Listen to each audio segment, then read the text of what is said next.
Hello guys, welcome to my channel. তোমরা কেমন আছো? আশা করি ভালো আছো। চলে এসেছি আজকের নতুন ভিডিও নিয়ে। তোমাদের তো আগের ভিডিওতে বলেছিলাম আমি বাপের বাড়ি যাব, তো ওই কারণে আমি রেডি হচ্ছি। দেরি হয়ে গেছে, তো আমার শরীরটা খারাপ বলে আমি ভালোভাবে রেডি হইনি। তোমরা দেখতেই পাচ্ছ, জাস্ট কুর্তি পরে রেডি হয়ে নিয়েছি। তার আগের দিন তোমাদের দেখিয়েছি আমি ব্যাগ প্যাক করেছিলাম।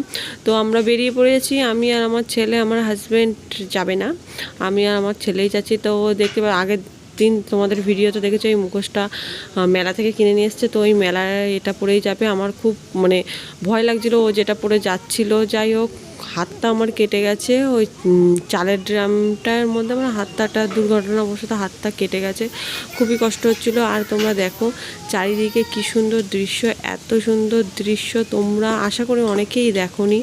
যেতে যেতে আকাশ আর এই মাঠের সুন্দর একটা দৃশ্য এত ভালো লাগছিল, আমার তো খুবই ভালো লাগছিল। আমি শুধু ভিডিওই করে যাচ্ছিলাম।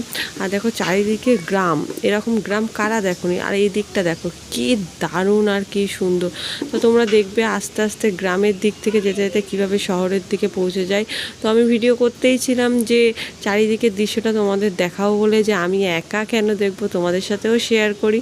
তো যাই হোক, এই দেখতে দেখতে আমি অনেকটাই চলে এসেছি বাড়ির কাছে। তো আমি আমার বাড়ির দিকে চলে এসেছি। দেখো গাইস, এখানে একটা ক্লক টাওয়ার রয়েছে, খুবই সুন্দর। তো আমি বাড়িতে অলরেডি চলে এসেছি। এইটা নিয়েও ওর দিদুনের সাথে প্র্যাঙ্ক করা হয়ে গেছে, ওর দিদুনও ভয় পায়নি।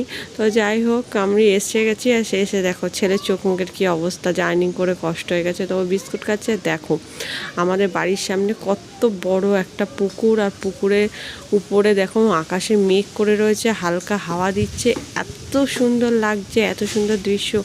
আজকে যখন থেকে আমি এসছি, বাড়ির থেকে বেরিয়েছি, তখন থেকেই যেন আজকে প্রকৃতির দৃশ্যটা এত সুন্দর লাগছিল, বলার মতো না। তো যাই হোক, ভিডিওটি যদি ভালো লাগে অবশ্যই লাইক, কমেন্ট অ্যান্ড সাবস্ক্রাইব করো। আর অবশ্যই কমেন্ট করে জানিও যে ভিডিওটি কেমন হয়েছে। তো বাই বাই বন্ধুরা, দেখাবে নেক্সট।